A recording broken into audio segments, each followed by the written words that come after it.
You know, I'm going to give you a history lesson. We got some dumbass motherfuckers floating around this country. Stop laughing! And when I do, start. Also, y'all did some nasty-ass jokes on my ass, too. Funny jokes and unfunny jokes come out of the same birth. You f***ing guys are unbelievable. Why are you laughing? Evening, everybody. Welcome to another episode of Why Are You Laughing? A History of Comedy podcast. And today, I'm pleased to introduce to you Jerry Seinfeld. I'm telling you for the last time. Filmed on Broadway in 1998 in New York City. Months after the amazing hit show Seinfeld ended, Jerry did a special where he's telling all of his classic jokes. A lot, or almost all of them. I was trying to see, there are some I don't necessarily remember from the show, but pretty close to all of them are in the intros of Seinfeld. And there's a lot of bits that people would request, much like we've talked about with, Brian Regan and Jim Gaffigan, guys like that, with these classic jokes that people want to see you do. Jerry compiled the ones that people request most and did them in a special, as the title suggests, for the last time. And I have a very complicated relationship with Jerry Seinfeld, as you know, if you watch past episodes of this program. And by relationship, I mean I think a lot about him, and he has no idea I exist. So I'm the loser in this scenario. I understand. But we did an episode very early on about the comedy philosophy of Jerry Seinfeld, where I've always found Jerry to talk about comedy in sort of a pompous, high-minded nature that does not reflect what he's doing on stage necessarily. I think he kind of looks down at, to be fair to Jerry, he doesn't look down at the way certain people do comedy. He's very open-minded based on the people he's friends with. He's always been supportive of guys like Colin Quinn that are very different from him. But the way he talks about comedy does not reflect the Pop-Tart movie, for example. And it's always really bugged me because I love Jerry so much. He created my favorite television show. I reference Seinfeld all the time. I've watched every episode 6,000 times. So I grew up adoring something that Jerry created. And there's another aspect of Jerry that is infuriating. And I think today's special is somewhere in the middle of that, where you can appreciate what this is. If you can separate how Jerry talks about his genius, I don't think it's reflective of that. So it's frustrating for me. But this episode today is essentially an apology letter for my first Jerry Seinfeld episode, where if you watch that first one, it might sound like I hate Jerry Seinfeld as a comic. And going back and watching this special, I don't. It's just not true. The ending of that episode is one of my favorite things we've done on this show. When you're like, "Why are you laughing?" Not you. I was very angry, but what I think of Jerry as a stand-up is that he's good. I think and he's definitely a pro, as we'll talk a lot about today with this special. But people talk about him as this. The maestro of comedy and the mastery of the act. Oh, the act. People love it. But this is not a day for that. We're just breaking down his special, and aspects of that will flutter in. But this is a little more of a Jerry Seinfeld appreciation day, because Jerry has done things that I do very much enjoy. And I would say this special is one of them. It's probably Jerry at his best. He hasn't put out a lot of material, oddly, for a guy that's been around so long and is considered one of the greats. I wasn't even aware of this, that he had a special in 1987 before the show came out.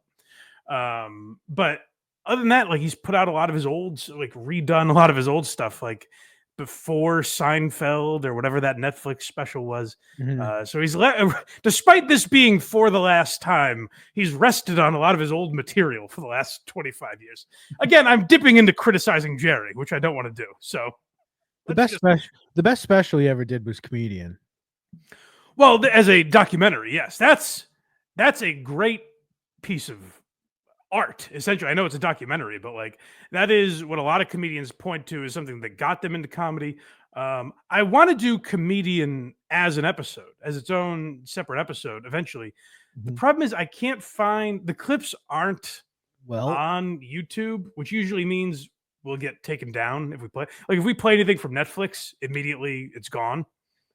I was going to say, now that you mention it, the Warthog sent it to me, so I have it.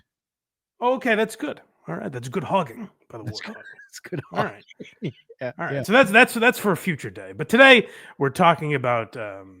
I keep wanting to say "I'm sorry you feel that way," which is a Bill Burr special. I'm telling you for the last time by Jerry Seinfeld. We'll get into in a moment. But first, I want to tell you to go to blindmike.net. That is where all my links are. If you want to find all the links wherever you get podcasts for this show, as well as the Blind Mike Project, which we do every Sunday morning at 10 a.m., and Who Are These Socials, that I do every Thursday with my buddy Carl from Who Are These Podcasts. All the links are there at blindmike.net.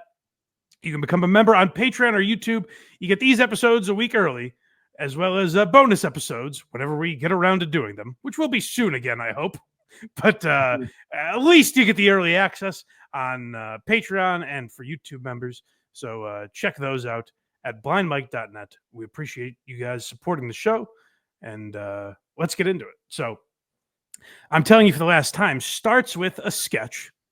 Again, a little pompous, but I would say as far as like representing who the comedian is, one of the best pre-special sketches.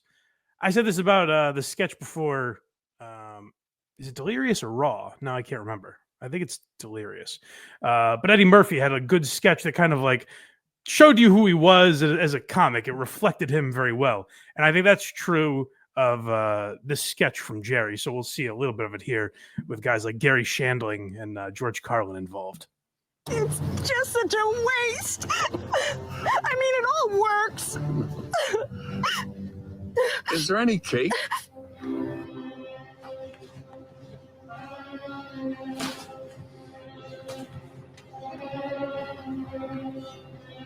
Gary, what are you doing? Listen, I got nothing on the post office. All right, Bill, thanks.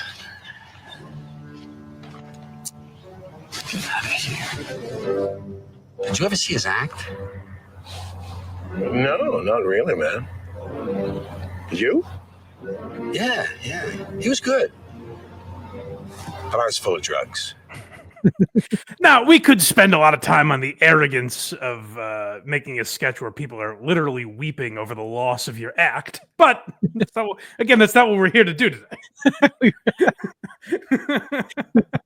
Is it a little pompous to have an actual funeral for your jokes that you're retiring? Perhaps. But I thought the Shandling bit was funny in there, you know? Yeah. Shandling's the best part of that opening sketch, where I got nothing on the post office. And Shandling playing along, who kind of always played second banana to Jerry, even though I think Shandling was much more creative than Jerry and wasn't propped up by another guy, you know, didn't have the genius of Larry David behind him. But again, that's not for another. Do I hate this guy? What's happening? Yes, you do. We just started. We're one clip in. And, you know, Jerry never picked me up on the weekends when he said he was gonna. And I was left waiting on my front step. Maybe there's bigger issues I have with Jerry. But every time you thought your dad was coming home, it was the same time Seinfeld was on TV. You know, you're not wrong. There actually might be some of that. So Jerry, I apologize. This isn't about you. All right, so, you know, Jerry takes it very seriously. So let's get into the act. This is, as I said, live on Broadway. Right after the show ended. This was in August of 98.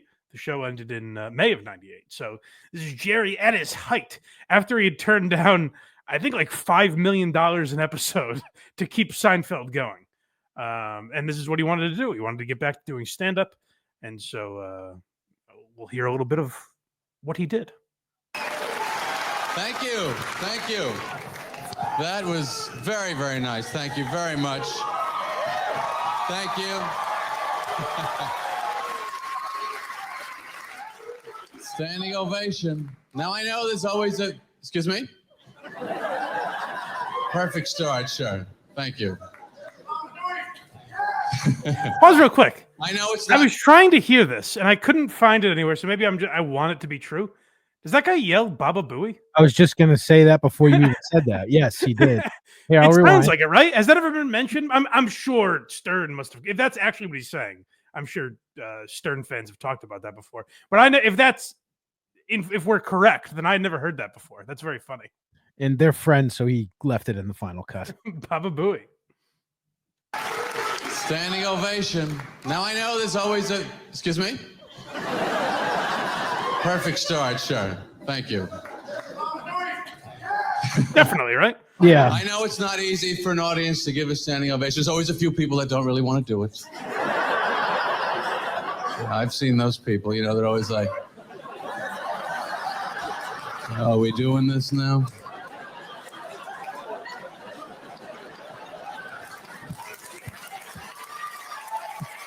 Stand up and clap for me, right, Mike? No, I'm leaving it alone. So anyway, I'm thrilled to be back here in New York. I love how certain things about New York never change. They're always constant. They're always there for you. The cabbies and the BO. What is with the BO and these guys? How long are these shifts? Can't we get this man a 10-minute break for a shower? You're in the back. It's coming through the glass. You're just going, what in the world? And then I love when they put that cherry poppet stuff on the dashboard. So you get the cherry BO. I don't know what that's supposed to be. Even fruit showers more often than this. Here's I think maybe the greatest thing Seinfeld accomplished as a stand-up is he had jokes that people ripped off so much that it became not ripping off Seinfeld. It became a hack comedy premise. Mm-hmm. Does that make sense? Like, yeah. Seinfeld was so good at those little observations that were right there in front of you that no one had really touched before, that it became not just ripping off Jerry, it was hack comedy because everyone was doing those bits. Everyone was doing, cab driver bit, which is interesting. I was thinking Jerry's special in particular made me think about this, where stand-up's an interesting art form, where like once someone covers a topic, it's kind of off the table for you unless you can do it in a completely new and different way. And stand-up wasn't even really around in the form that we know until the 60s, basically. You could argue, but give or take, late 50s, early 60s is when stand-up as we knew it really formed. And within a couple of decades at most, marriage gone, having kids gone. Like, you had to put such a twist on these things for it to be new and fresh. And Jerry was able to find those. And I think a lot of why I and other people get frustrated with Jerry's material is Jerry's still alive, which sounds harsh. Come on. But stay with me. Hold on here. I like him. I just wish he was dead. No. That's not what I mean. All right. I said this about Mitch Hedberg, where I think if Mitch Hedberg was still alive 21 years later, we'd be like, we get it. There's stairs. We understand. Like you figured out but because Mitch Hedberg died, you're like, that guy's a legend. We have this material and only this material. I think if Jerry never met Larry David, he would be Dimitri Martin, where you're like, he's a good stand-up. 6 specials in, maybe it wears on you a little. You see where he's going because you figured out the formula. You figured out the magic trick. So I think that's but like this early stuff really is brilliant. Like, he is a great stand-up. And that's why I wanted to do this episode, because there's a lot of Jerry that just bugs the shit out of me, as you can tell. I like how that was just a real roundabout way for you to say this whole special's hack. No, that's not what no, god damn it. It's the opposite of what I'm saying. I'm saying specials that followed this are a hack because so many people ripped off Jerry. Because cabbie stuff and airplane stuff is hack. Now, thanks to Jerry. Next we have him talking about cab names, cab driver names. Well, this is actually an example of what I'm talking about, but it's also an example of, remember, I was gonna say a few months ago, maybe a year ago at this point now. Jerry talked about cancel culture, and people were like, "Fuck you! How do you know anything about how the industry has changed? You do such safe material." Yeah. And I may have even made jokes because it was probably around the time the Pop-Tart movie came out, where I'm like, how can this guy talk about cancel culture? This is the safest thing of all time. I mean, was there ever a more certain thing than you going into watching that movie that you were going to hate it? If Larry was in it, I would have liked it. So people like had a bad reaction to that, where they're like, who's this guy to say what is and isn't allowed now, or how things have changed, because he's always been so safe. That is not true. Like, there are episodes of Seinfeld that are essentially about sexual assault. Like, right. Jerry wakes up in the dentist chair and his pants are undone. You know what I mean? Like, there are episodes about race and sex and, like, particularly in the 90s, taboo subjects. So Jerry was edgy in his own way, but you don't think of him that way because he was able to mask it. And I think this joke is a good example of that. I don't even know what it takes to get a cab driver's license. I think all you need is a face. This seems to be their big qualification. No blank heads are allowed driving cabs in this town. Also helps to have a name with like 8 consonants in a row. You ever see some of the letters in these names? What is the O with the line through it, by the way? What planet is that from? You need a chart of the elements if you want to report the guy. Yes, officer, his name was Amal, and then the symbol for boron. No, it was not manganese. I had the periodic chart with me at the time. And this is what Jerry was talking about, where that's something that now that would be viewed as xenophobic. Like, certain audiences would go, "Ooh, jeez." Jerry's audience probably would go like, "Oh my, what is he doing? Why is he talking about?" But in Jerry's heyday, that's not how comics were viewed. You had the presence of mind to say, if Andrew Dice Clay said something like that, there would be people that would go, "Oh, this racist piece of shit," or xenophobic, whatever. With Jerry, people they knew what he was doing. And that is how comedy was viewed differently. And I think that's what Jerry was talking about, where he's like, hey, in sitcoms, you were able to tackle a lot of these subjects that now you can't really do, or you have to do in kind of a cookie cutter way, particularly if you want to be on networks or the people that are making the type of television that Jerry did back then. So I think there's a lot to be said for that, where Jerry would play with some of those boundaries, but he was able to mask them in a way. And we talked a lot about Anthony Jeselnik kind of dictating comedy a few months ago, where he was going at Rogan and all those guys. There was a point to be made with what Jeselnik was saying, where as a comic, it's your job to figure out a way around some of the restrictions put on you. There's a lot of areas where he's wrong and he's not taking certain things into account. But what he is right about is, like, Jerry would talk about subjects that done poorly could get you into trouble. You know, if he just walked out into a stage, he's like, and what's with these fucking names that these people, and you know who I'm talking about, these people have. Like, that could be done in a less tactful way, but Jerry's able to put it in a package where you're not thinking like that, you know? Hack racist material. Got it? No. Don't do this to me. This is Jerry Compliment Hour. Oh, okay. I'm waiting. It's going to take an hour before you get to one. Next, we have him talking about sinks. Listen. He's bold, this guy. No, I'm kidding. He's very funny. Let's go. So I go to the bathroom in the airport. What is the story on the sinks in airport bathrooms, that they will not give us a twisted on, twisted off human style faucet? Is that too risky for the general population?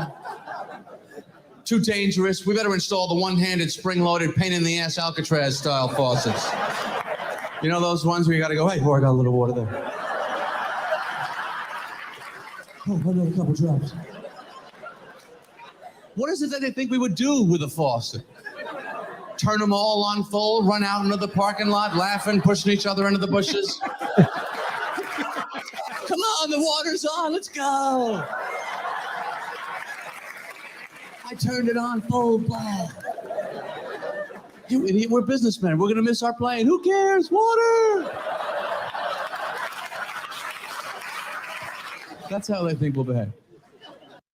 I don't love his little act outs at the end. They could probably be tightened up a little bit, but that's very funny. That's very funny. And this is why that's a great example of why the Larry David, Jerry Seinfeld combination was so brilliant. I think because Jerry had a mind like that to observe these little things. I think Jerry is I think that's the thing that Jerry was better than Larry at, is those little observations. Because if you watch Curb Your Enthusiasm, Larry's observations are like bigger in scale or more personal, if that makes sense. Mm-hmm. You know, like he might have something like that, like the automatic sync type of thing. But I think Jerry is a little better at those observations, and matched with Larry making a story out of it, I think is why Seinfeld was so brilliant.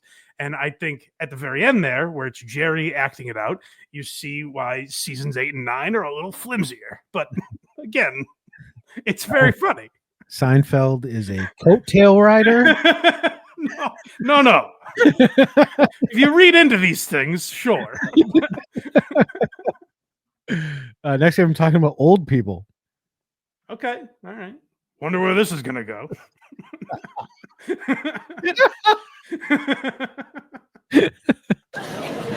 I just can't drive around there. You know how the old people drive? They drive slow, they sit low. That is their motto.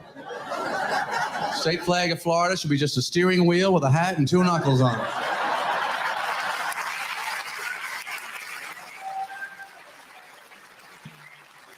And that left turn signal on for when they left the house that morning. That's a legal turn in Florida. It's known as an eventual left. You can signal this week, turn any following year of your life.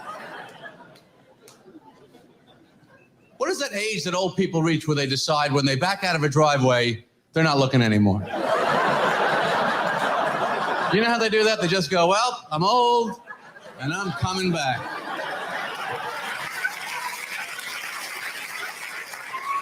I survived. Let's see if you can.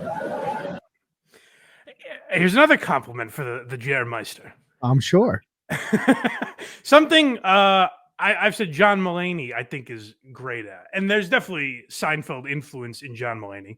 And there's a complete Seinfeld ripoff from John Mulaney if you watch his TV show. I think Mulaney even admitted he was just doing Seinfeld on that TV show. And Mulaney's bits on stage are so fleshed out, and he's such an amazing writer that they're all like, there's really not any more you could do with them. So when put into a TV show, it's worse than it was on stage. Jerry left so much room for it to be improved upon in the show that when these bits were handed off to Larry David, there was a whole world created around them. Now I feel like listening to you know when people are like, say why you want to vote for Biden without mentioning Trump. Like, say something good about Seinfeld. Don't mention Larry. Come on. No, they're so tied at the hip. Well, we got candy. Okay. Well, I didn't know Jerry got this edgy in the special. Again, I really do like this special. I can see. One thing I do like about being with my older relatives is it makes me feel like a kid again. You know, they're feeding you. You're trying to steal candy. Candy was my whole life when I was a kid. That was first 10 years of my life. I think the only clear thought I had was get candy. That was it. Family, friends, school. They're just obstacles in the way of the candy. I'm out for the candy here. I'm just thinking, get candy, get candy, get candy, get candy, get candy. That's why you have to teach kids not to take candy from a stranger if they're playing in a playground, because they're such candy moron idiot brains. They're just, this man has candy, I'm going with him, goodbye, I don't care what happens to me, get candy, get candy, get candy, get candy. Don't go, they'll talk to you, they'll kidnap you, it doesn't matter, he has an O. Henry, I have to take that chance. Get candy, get candy, get candy. Oh, Henry. He loved O. Henry's. They're mentioned in Seinfeld also. The O. Henry candy bar fortune. Wonder who wrote that part in, right, Mike? I didn't say that. No, but this is we say this a lot about Nate Bargatze, where like you don't watch him and think of him as a clean stand-up until you're like, oh yeah, he doesn't curse. Like, to Jerry's credit, that is a child abduction bit. You know what I mean? Like, it doesn't strike you as that at all. Like, he is an absolute pro. I'm like, kidding aside, that is very impressive. His ability to, the most famous incident of it is the masturbation episode of Seinfeld, and a lot of people credit another guy with that. I won't mention it, but it did happen to him in real life. So, but they went that whole episode without saying masturbation. And to me, that's very impressive. Like, Jerry talks about this when he's kind of, looking down at the little people. He says that it's just more impressive. Not that it's better or worse comedy, but it actually is harder to do what Jerry's doing than to do the same material but dirty. Because you could throw a kid fucking reference in there. There goes our monetization. And it would get harder laughs, maybe. You know what I mean? Like, there is more of a skill to doing it the way Jerry does it. Next we have watermelon. All right. We're really pushing the boundaries. No, I say that jokingly now because we have a thing going. But the other thing I thought while I was watching this special was it is nice, and I feel like this is shit upon now. But I actually just watched one of Nate Bargatze's guys, speaking of Nate, Aaron Weber, a guy that's on Nate's podcast, just put out a half hour on YouTube. Completely clean, like reminded me of Seinfeld type, like 90s comedy, like family friendly, all that type of shit. But it was very funny.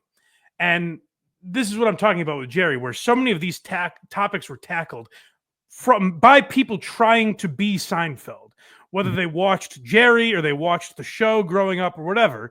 And they said, oh, okay, let me come up with 15 minutes on candy or 15 minutes on automatic sinks. And they didn't do it as well as Jerry. So it became hack to tackle seemingly boring subjects. But actually, those can be the most fun. Like, I would much rather watch a great special about meaningless horse shit than Rob Schneider telling it like it is. You know what I mean? Like, I would rather someone stay in their wheelhouse if that's what interests them. On the same level as Rob Schneider. Gotcha. Now that's a complete. Some of the others you had a point. You've twisted that one. I think of Seinfeld. I think, you know what? Yeah, him or Rob Schneider. You can do it, Jerry. Which way are you going? I'm very impressed with this seedless watermelon product that they have for us. They've done it. We now have seedless watermelon. Pretty amazing. What are they planting to grow the seedless watermelon, I wonder? The melons aren't humping, are they? They must be planting something. How does this work? And what kind of scientists do this type of work? I read a thing, it was 15 years in development.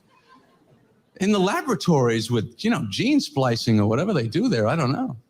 I mean, other scientists working on AIDS, cancer, heart disease, these guys are going, no, I'm going to devote myself to melon. I think that's much more important. Sure, thousands are dying needlessly, but that's got to stop.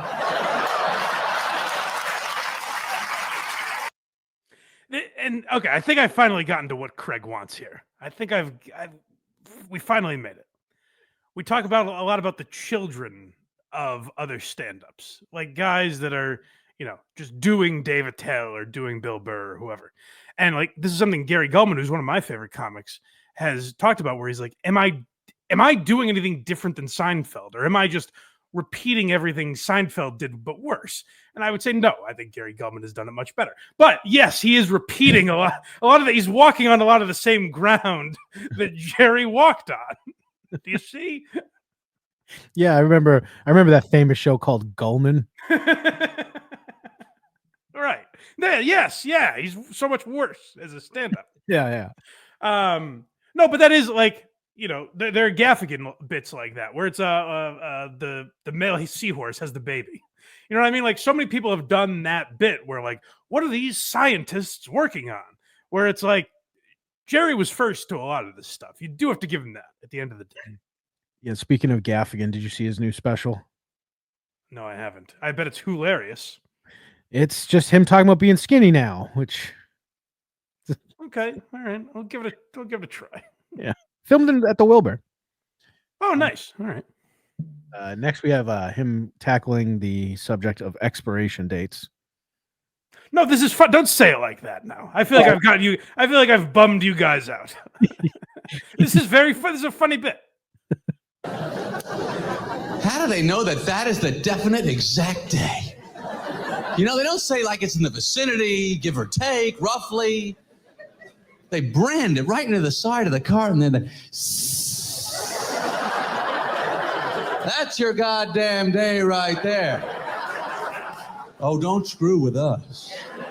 We know what day is the final day. And then it is so over. Okay, can I say something real quick? I think this is a good bit. I think he became too Jerry in this. And by that I mean Jerry, the character in Seinfeld. Mhm. Like, if you see him do these bits in the intros of Seinfeld, a lot of them are different in tone, where this special was a lot of Newman.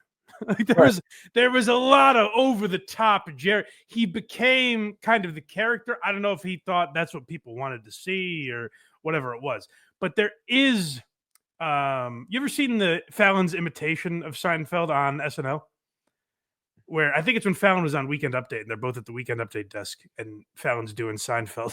Yeah. And Jerry's going, I don't talk like that. And Fallon's going, what do you mean? You talk exactly like this. Yeah, yeah.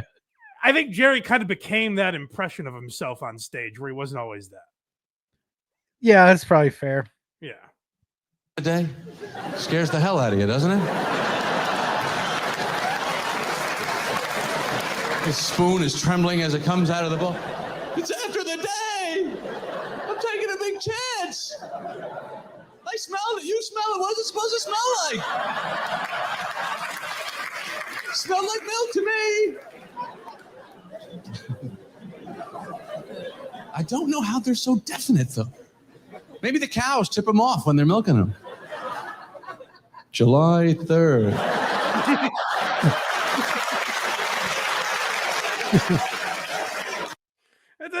That's a funny bit. It's funny. I feel like you're trying to convince yourself. It's the voice of a generation, God damn it. That's fair. No, but there is like, do you get what I'm saying? Where this isn't Jerry's fault, what I'm saying here. Like, people did that Seinfeld, and it was kind of so I think at times it takes me out of it, where I'm hearing him go like, who are these people? He doesn't even have to say the words. That's what I'm hearing in his tone. Right. Where it sounds like he's doing the impression. And that might not be fair to him because it's just his voice. So like it's a tough thing to battle with. Now, I know you've been looking for some edge. Yes. Next topic, sex. All right. No, this is where Jerry gets into adulthood finally. Sex doesn't make anything any easier. Even only makes it more complicated. Women have two types of orgasms, the actual ones and the ones that they make up on their own. And I can give you the male point of view on this, which is we're fine with it.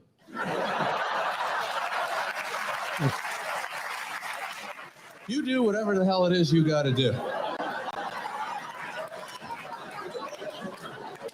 To a man, sex is like a car accident anyway. And determining a female orgasm is like being asked, what did you see after the car went out of control? Well, I remember I heard a lot of screeching noises. I was facing the wrong way at one point. And in the end, my body was thrown clear. By the end, I knocked my girlfriend's social studies book off the note table. Oh, listen, that was a different time. That was probably 4 years before this. Oh, totally different guy. This might surprise you for a reference. I think Jerry has a little Howard Stern in him. In that, Jerry is not at all a man's man. I don't think Jerry pretends to be, whereas I think Howard pretended to be a little, or a lot. But Jerry was like, he was into superheroes and sugary breakfast cereals. Like, he was openly a nerd. but he was also like, there was something about Jerry that was cool. Like listening to him talk about sex and women and stuff, it didn't feel awkward or uncomfortable. It didn't feel like a lie having Jerry be a ladies' man and date a different girl on the show every week. Well, he's also a car guy too. Yeah, that's right. There's something like cool about Jerry, even though he presents himself as a nerd. I'm not saying he's like trying to be something he's not. He presents himself as what he is, as a dork, basically. Yet he does come off as kind of cool. I think, some of the other elements of his personality take over that at times. But like Jerry is kind of a cool guy, which is impressive given his neuroses and some of his interests and shit. Next we have Chinese people. Okay. Oh, this is pretty funny. This is by the way, this segue comes out of nowhere. It's almost a Kramer type segue into this. I'll tell you what I like about Chinese people.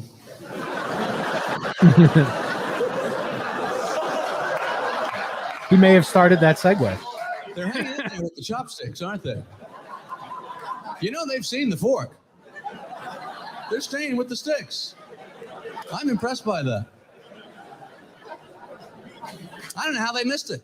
Chinese farmer gets up, works in the field with a shovel all day. Shovel, spoon, come on. There it is. You're not plowing 40 acres with a couple of pool cues. That's another great joke. All right, here, Jerry compliment coming at you. Get ready for it. Jerry's jokes are so good, so well written, so well done. He's such a pro that his jokes have just become like facts. Is that like conversation starters? Where a lot of these, and I think there's a couple more you're going to hear that I'll point them out.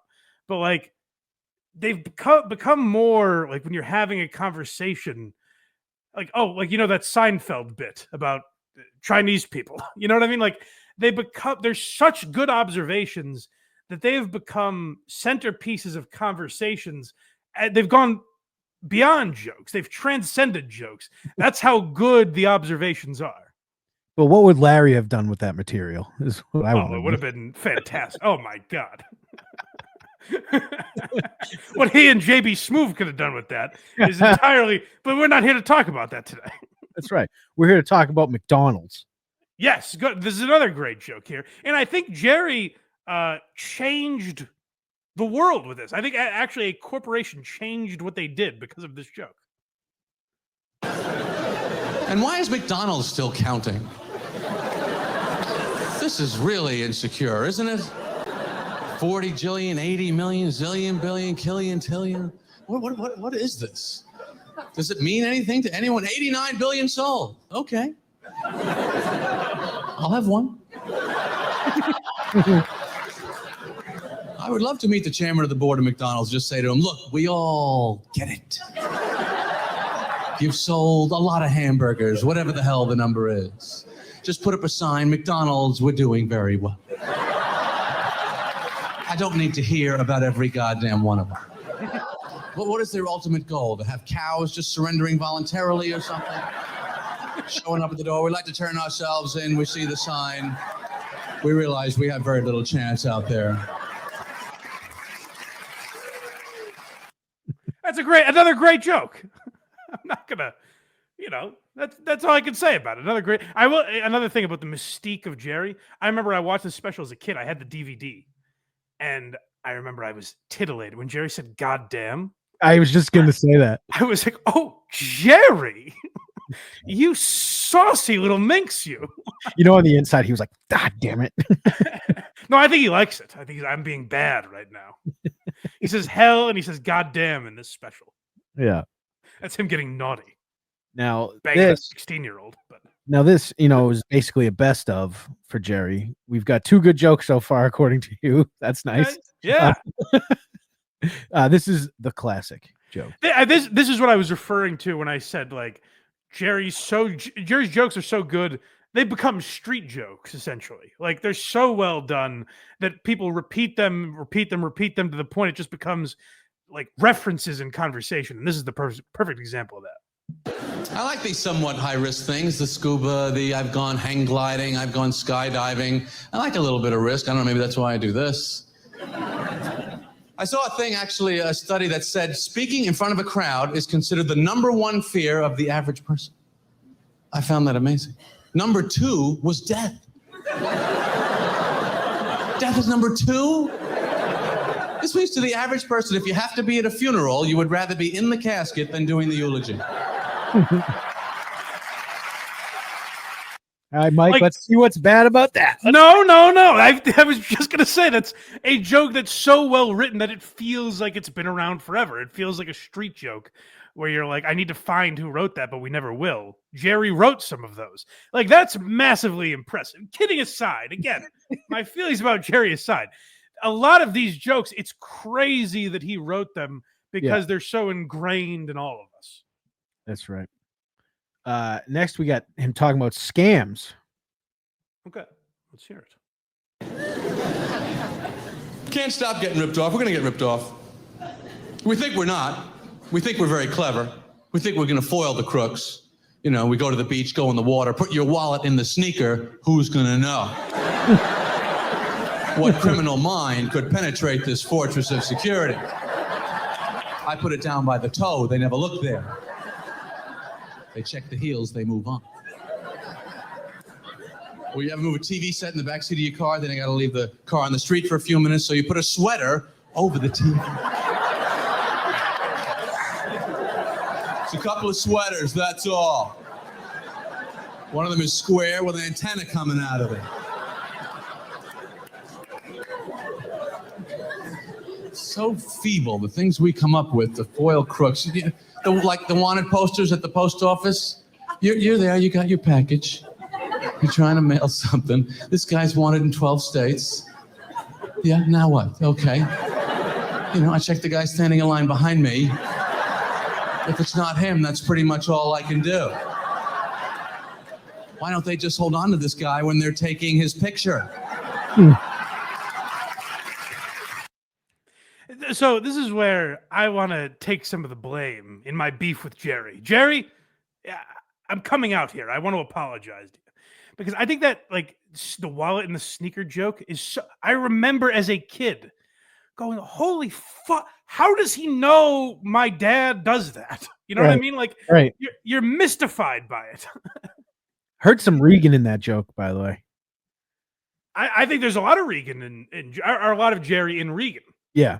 Yeah, for sure. I think Regan would say that when he was like, "It's just an antenna." Like, I don't think that's him doing Regan to be. As I was listening to this, I was like, he's doing a little Regan, but other way around. Yeah, Regan's doing a little Jerry. Correct. But I really remember watching this and going like, oh my, the sneaker. How did Jerry know about that? Brilliant. Like, and where I want to say, like, I'm to blame a lot in my feelings about Jerry. You know, and Jerry, you could say, is zero to blame again because we don't know each other. But this is really all my fault.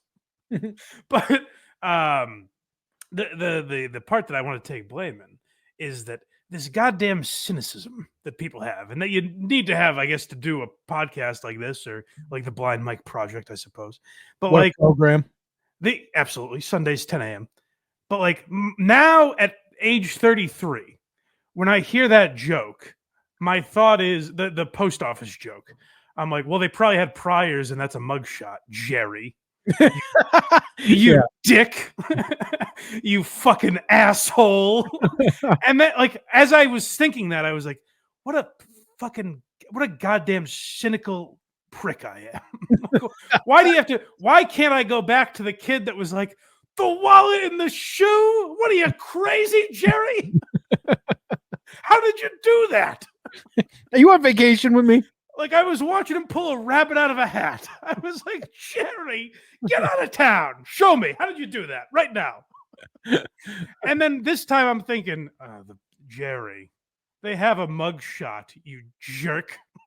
You idiot. Don't you know that?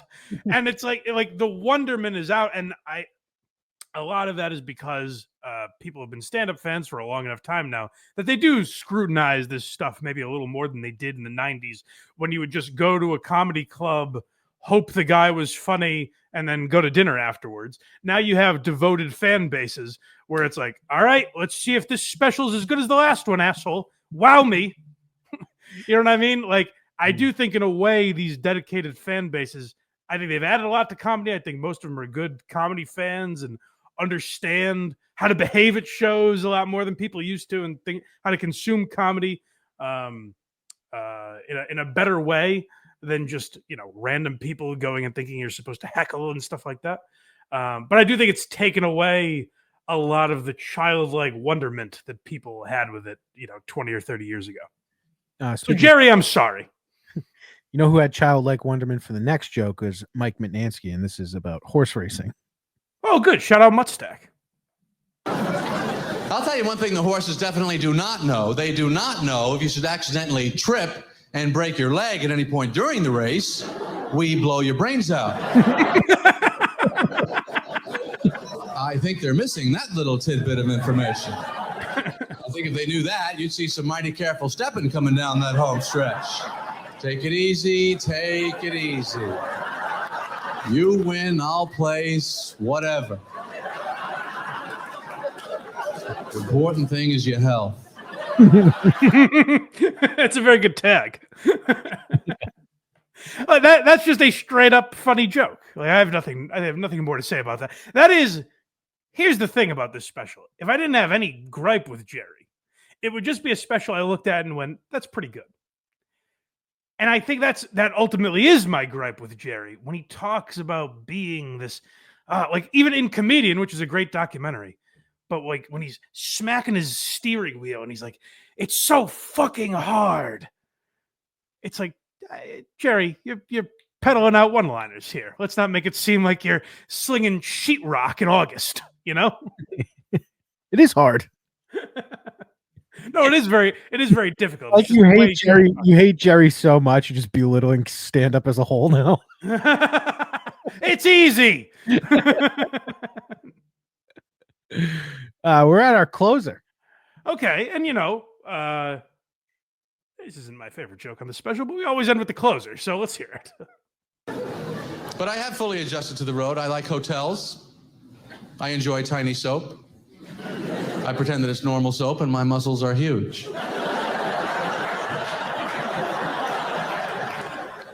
And you can always tell when you're in a fine quality luxury hotel when the TV is bolted to a solid steel beam and welded into the wall.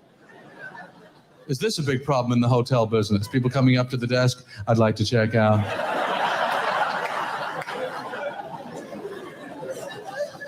The main thing is the bathroom, the shower, that's got to be good. That's why I don't like to stay with people on the road. I don't want to be in other people's showers. I never know how to operate them. You know what I mean? You can never get the ratios right on the dials. Sometimes a 16th of an inch is 1,000 degrees. You got to get out of the way of the water.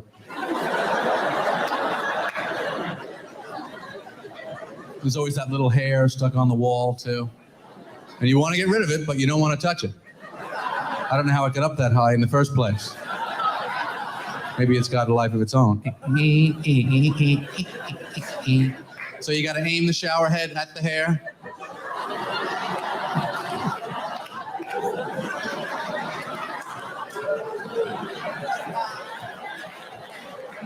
That never works. You got to get a pool of water from under the shower and over to the hair.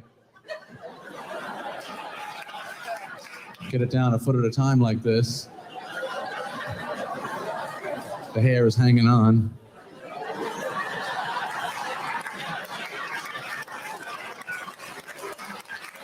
But we have to fight these battles. We're all alone in the bathroom. Whatever goes wrong, you have to handle it. You ever go to a big party, go in the bathroom, flush the toilet, and the water starts coming up? This is the most frightening moment in the life of a human being. You'll do anything to stop this. You'll lose your mind, start talking to the toilet. No, please don't do this to me. No, come on, you know this is not my responsibility. I didn't make this happen. I'll get you the blue thing, the man in the boat. Just let me off the hook this one time. Thank you very much. You've been a wonderful audience. Thank you for coming. Yeah. I was actually surprised that was his closer, because genuinely I thought it was like one of his weaker jokes. He was pantomiming a lot. Maybe that's why. Maybe it was a very visual, perhaps. Yeah. So in closing, let me try and summarize this from the Jerman. This special is very funny. And amazingly, because a lot of people say, like, if the invention of cell phones would have ruined, I don't know, 80% of Seinfeld episodes. Mhm. That's not true of his stand. Like, his stand-up, for the most part, a lot of it holds up, which I was impressed by going back and watching it, 25 years later, whatever. So, like, Jerry is genuinely a great stand-up, despite how I get annoyed by Jerry. He obviously is one of the greats. I think what frustrates me about Jerry is, like, now when he's at his funniest, he has not grown. Like, I think if you watch this stand-up now, it's more or less what he's doing in this special. Yet when he's at his funniest, it's comedians in cars getting coffee when he's kind of shitting on people. It's when some protester shows up at one of his shows and Jerry goes back at them. He's genuinely very funny now. But then he's doing material that feels very dated because Jerry's been a billionaire for 25 years. It's hard to have those great observations when you're not living a regular human life. So I think if Jerry's act evolved with his lifestyle, like, cynical Jerry is very funny. And we said when we did the Carlin album a few months ago, I was like, a lot of this might sound corny to us now, but you have to remember it's 50 fucking years ago. And it sounds corny to us because so many people adopted that style of talking. And then Carlin evolved over the next 35 years, however long he was alive after that. Jerry hasn't really evolved. I think that's why I get annoyed by Jerry. Don't you laugh at me. The most famous comedian ever. He just hasn't done anything. The Pop-Tart movie was a real bummer, man. I didn't hate it completely. Exactly. Craig liked it. And the Warthog? Yeah, exactly. Did I hate the Mad Men cameo? Yes. It was very frustrating. Yeah. But overall, Jerry, I do love you. If you're watching, and I know that you are, I'm sorry and I love you, Dad. That's what it comes down to. All right. So there's that. And Jerry, I do love Jerry Seinfeld. So that's all I'll say. That's the end. Let me know what you guys think. Do you agree? Am I crazy? What do you think? Sound off in the comments, because I'm looking at this as group therapy. You guys can help me move past this. Otherwise, in a year, I'm going to be breaking down the Pop-Tart movie. And if you don't comment, the blood is on your hands. All right? I'll be there to defend it as long as I can. So help me get through this by commenting, liking, subscribing, all that. It doesn't just help my mental state. It helps new people find the show. So help us grow this program. If you know anyone that likes comedy, something very funny. Someone mentioned the other day that someone's like, hey, my 65-year-old dad likes Why You Laughing? I'm like, well, you could say you like it, but all right. I think it's whatever, but he loves it. Yeah. So if you know any ancient people, send them Why You Laughing. Spread the word. We appreciate you guys supporting the show. BlindMike.net is where you can find all those links. And for you Seinfeld lovers out there, go to verygoodshow.org and Craig will start a support group for you people. Yeah, that have to sit through my rants. And if your dad loves this show, put a 1 in the chat. Yes. Yeah, let us know. All right, guys. Who are these people? And we'll talk to you next time on Why You Laughing. Zip it up and zip it out.